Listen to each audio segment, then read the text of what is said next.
अस्सलामुअलैकुम मेरे दोस्तों, सज्जनों और बेलियों। मैं हूँ इजहार अहमद और वेलकम करता हूँ आपको किचन गार्डनिंग चैनल पर। और उम्मीद भी रखता हूँ कि आप सब लोग खैरियत से होंगे, फिटफाट होंगे, अच्छे अच्छे से कामों में खूब अच्छे से बिजी होंगे। गर्मी के दिन आते ही गर्मी वाले पौधों की सीडलिंग करना शुरू कर दी जाती है। उनमें एडेनियम प्लांट भी है और ट्यूब रोज़ भी है। ट्यूब रोज़ बल्ब होता है। आज हम इसको उगाने का तरीका देखेंगे कि किस तरह हम इसको उगा सकते हैं और एडेनियम के सीड हम किस तरह उसकी सीडलिंग कर सकते हैं। क्योंकि मेरी अभी कोई भी वीडियो एडेनियम की सीडलिंग पर नहीं है, तो सोचा आप लोगों के साथ शेयर कर लिया जाए कि आप किस तरह इसकी सीडलिंग कर सकते हैं। क्योंकि काफ़ी लोगों ने सीड हमसे परचेज़ कर लिए हैं, लेकिन सीडलिंग का मेथड उनको नहीं मालूम और ना ही मेरी वीडियो थी। तो इसलिए सिर्फ सीडलिंग करने का और बल्ब लगाने का मेथड इस वीडियो में शेयर करने वाला हूँ, ताकि आप भी उसी तरह देख कर लें। एडेनियम की सीडलिंग के लिए मैं 50% कोकोपीट और 50% मिट्टी यूज़ कर रहा हूँ। अगर चाहे तो ओनली मिट्टी के अंदर भी इसको ग्रो किया जा सकता है, लेकिन काफ़ी मुश्किल हो जाता है। जिनको ज़्यादा एक्सपीरियंस होगा वो तो ओनली मिट्टी के अंदर भी सीडलिंग अच्छे से शुरू करवा सकते हैं, लेकिन जिनको मेरी तरह एक्सपीरियंस नहीं है वो कोकोपीट का और मिट्टी का यूज़ करें। कोकोपीट मिट्टी के अंदर यूज़ करने की वजह से काफ़ी सॉफ्टनेस मिलती है मिट्टी में, और उसके लिए मिट्टी का गमला यूज़ करें तो सबसे बेस्ट रहेगा। वो इसलिए कि अगर हमसे ओवर वाटरिंग होती है तो सीड नहीं गलेंगे, क्योंकि मिट्टी के पोट के अंदर एरेशन सिस्टम होता है। जो एक्स्ट्रा वाटर होता है वो यहाँ से बाहर निकलता ही रहता है। इस तरह मिट्टी हर वक्त गीली नहीं रहेगी। अगर हम ओनली प्लास्टिक का गमला यूज़ करते हैं तो इसके अंदर पानी कम देना पड़ेगा हमें। अगर थोड़ा सा भी ओवर वाटरिंग हो गई तो आप इसकी मिट्टी को जल्दी चेंज नहीं कर पाएंगे, और अगर हम मिट्टी को बाहर निकालने की कोशिश करेंगे तो सीड अपनी जगह से हट जाएगा। इसलिए अगर प्लास्टिक का गमला आप यूज़ कर ही रहे हैं तो पानी बहुत ही कम दें। तो मैं तो सीडलिंग करने वाला हूँ मिट्टी के गमले के अंदर। मिट्टी और कोकोपीट दोनों चीज़ें बारीक होनी चाहिए, बिल्कुल स्मूथ होनी चाहिए। इसके अंदर गाय का गोबर या कंपोस्ट या लीव कंपोस्ट कुछ भी मिक्स नहीं करना, कोई खाद इसके अंदर मिक्स नहीं करनी, क्योंकि एडेनियम के सीड इतने नाजुक होते हैं कि ये जल्दी ही गल जाते हैं अगर इनको टाइम से पहले ही खाद दे दी जाए। ये बहुत ही नाजुक सीड होते हैं, इसलिए बहुत ही एहतियात से आपने सीडलिंग करनी है इसकी। इन सीड को ज़्यादा आपने दबाना नहीं है, नहीं तो ये टूट जाते हैं। अब हम सिंपल सीड को लेंगे और मिट्टी के अंदर लगा देंगे करीब 1/2 इंच। सीड को इस तरह लगाइए या फिर इस तरह लगाइए, नो इशू। मैं इसको इसी तरह लगाऊंगा। मिट्टी को बहुत ज़्यादा आपने दबाना नहीं है, सिर्फ पॉट को उठाइए और थोड़ा सा पटक लीजिए ताकि उसके एयर पॉकेट ख़त्म हो जाएं। अब हम ऊपर से पानी नहीं देंगे, हम देंगे ट्रे मेथड से। पानी देने का ये तरीका बिल्कुल सेफ़ रहता है। अब ये गमला नीचे से बॉटम होल से पानी लेता रहेगा और ऊपर वाला सरफेस एरिया मॉइस्ट हो जाएगा, और जैसे ही मॉइस्ट हो जाए तो आप गमले को उठाइए और बाहर रख दीजिए या पानी को ड्रेन कर दें। और इसको हमने रखना शेडी एरिया में, धूप में नहीं रखना।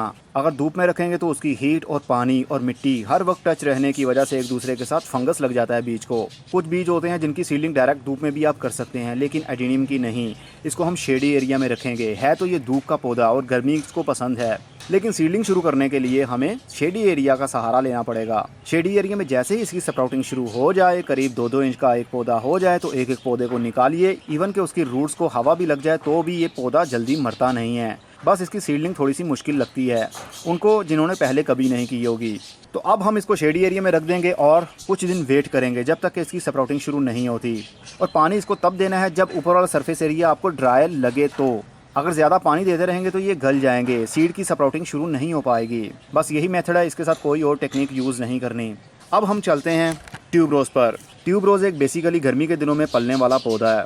वैसे तो ये परमानेंट प्लांट है, सर्दी गर्मी आपके घर में रह सकता है, लेकिन इसको फ्लावरिंग का सीज़न गर्मी के दिनों में होता है।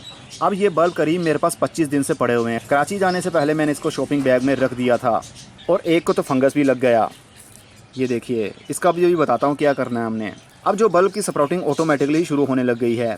जब आप परचेज़ करें, आपको ना मालूम हो कि आपने कौन सी डायरेक्शन में इसको लगाना है तो उसकी टेंशन नहीं है। इसको जैसे मर्ज़ी आप लगा सकते हैं। ये जगह जगह से अपनी शूटिंग निकाल सकता है। चाहे ऐसे लगाइए, चाहे ऐसे लगाइए, या ऐसे लगाइए, या फिर ऐसे भी लगा सकते हैं, नो इशू। हर जगह से ये अपनी शूटिंग स्टार्ट करेगा और ऊपर वाली साइड पर खुद ब खुद ही बढ़ जाएगा। इसकी टहनियाँ नहीं बनती, बस लंबे लंबे से पत्ते रहते हैं। चलिए वो दिखाता हूँ पहले। ये मेरे पास करीब 1 साल से लगा हुआ है। ये बल्ब मैंने लगाया था और अब ये देखिए इसकी लंबी लंबे से पत्ते बनना शुरू हो गए हैं। इसकी ठीक से केयर नहीं कर पाता मैं, इसलिए इसकी ग्रोथ का ये हाल है। बस इसी तरह ये पूरा साल आपके घर में रह सकता है। गर्मी हो सर्दी हो, इसके पत्ते इसी तरह रहेंगे। और नीचे बल्ब भी डिवाइड होते रहते हैं, मतलब एक बल्ब लगाया वहाँ से 10-12 भी बन सकते हैं। जिस तरह मैंने एक लगाया था और ये देखिए एक यहाँ से भी निकल रहा है, मतलब 2 बल्ब नीचे बन चुके होंगे। तो ये मल्टीप्लाई भी होते रहते हैं। साल में सिर्फ एक मरतबा इसको फ्लावरिंग होती है, लेकिन इनकी ग्रोथ पूरा साल होती रहती है, जिस तरह अभी आपको दिख रही है। लगा हुआ काफ़ी खूबसूरत लगता है ये।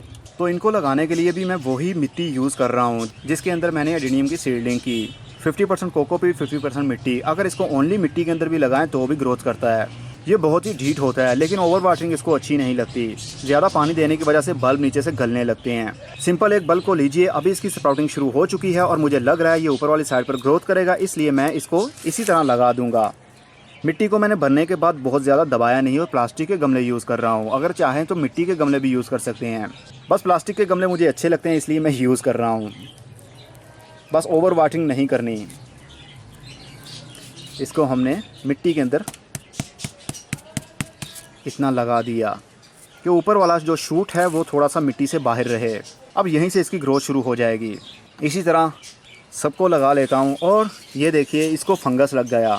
शॉपिंग बैग के अंदर डालने के बाद मैंने उसको एयर टाइट कर दिया था, मतलब ऊपर से बांध दिया था उसको, जिसकी वजह से यहाँ पर फंगस लग गया। अब इसको भी हम ग्रो कर सकते हैं, लेकिन सबसे पहले हम इसको सन ड्राई करेंगे। 2 दिन के लिए धूप में रख दें, फुल धूप में रखें या शेडी एरिया में रख दें। जब हवा इसको लगेगी तो ये वाला एरिया ठीक होना शुरू हो जाएगा। उसके बाद इसको हाथ से ही झाड़ दीजिए और इसको हम लगा सकते हैं। छोटा बल्ब हो या बड़ा बल्ब हो, इसका कोई इशू नहीं होता, सभी की ग्रोथ होती है। लेकिन मेरे पास अभी बड़े हैं तो मैं चाहता हूँ सबसे पहले बड़े ही यूज़ करूँ। इसकी जड़ें टूट भी जाएं तो भी घबराने की ज़रूरत नहीं है। मान लीजिए ये अरवी की तरह ही दिखते हैं। इसको ज़्यादा बड़ी स्पेस देंगे तो आपका ही फ़ायदा है, क्योंकि जितनी ज़्यादा स्पेस देंगे ये उतने मल्टीप्लाई भी होते हैं। मतलब 10 या 12 इंच के गमले में या ज़मीन के अंदर आपने एक बल्ब लगाया है तो 1 साल के अंदर आपके पास कितने सारे बल्ब हो सकते हैं। तो आप उनको निकाल कर दूसरी जगह पर भी शिफ्ट कर सकते हैं, या तो फिर उसी जगह लगा रहने दें। अगर बल्ब की एक भी शूटिंग शुरू ना हुई हो तो आप उसको 1/2 इंच या 1 इंच मिट्टी के अंदर दबा दें, ताकि वो अपनी वहीं से कोई ना कोई शूटिंग निकाल सके। अब इनको हम ऊपर से ही पानी देंगे, लेकिन पानी बहुत ज़्यादा नहीं देना। हमारा ये काम भी कंप्लीट हो गया। अब इसको भी हम रख देंगे शेडी एरिया में। शेडी एरिया में तब तक रखेंगे जब तक ऊपर से पत्ते निकलना शुरू हो जाएं। उसके बाद हम इसको फुल धूप में रख देंगे, क्योंकि ये धूप का पौधा है। गर्मी के दिनों में ये फ्लावरिंग करता है, धूप मिलेगी तभी इसको फ्लावरिंग होगी। इसको कोई ख़ास खाद की ज़रूरत भी नहीं होती। अगर NPK 20-20-20 आप देते हैं तो अच्छा रहेगा, अदरवाइज़ फिर भी ये ग्रोथ करते ही रहते हैं। होपफुली आपको अच्छे से समझ लग गई होगी कि ट्यूबरोज के बल्ब कैसे होते हैं और कैसे उनको लगाया जाता है, और एडेनियम के सीड्स हम किस तरह लगा सकते हैं। अब मैं चलता हूँ। खुदा हाफिज़, goodbye, see you and tata, और अपना बहुत सा ख्याल रखिएगा।